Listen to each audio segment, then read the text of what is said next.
This verse, prayer, is taken from one book known as Mukundamala Stotra. This prayer was offered by one king whose name was Kulashekar.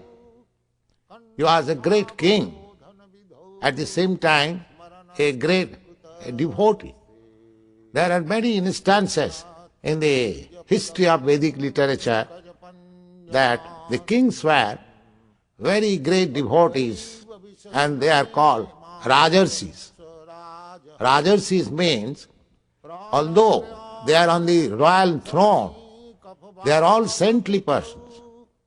So this Kulashekar, King Kulashekar, is praying to Krishna that, my dear Krishna, the swan of my mind may now be entrapped with the stem of your lotus feet, because at the point of death, the three elements of bodily functions, namely the mucus and the bile and the air, they will overlap and there will be a choking in the voice, so I shall not be able to utter your sweet holy name at the point of my death.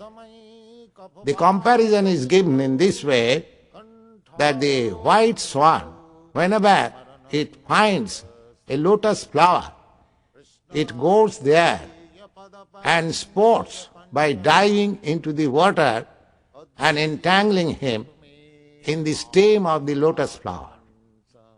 So, King Kulashekar wants that in the healthy stage of his mind and body, he may be immediately entangled with the stem of the lotus feet of the Lord and die immediately.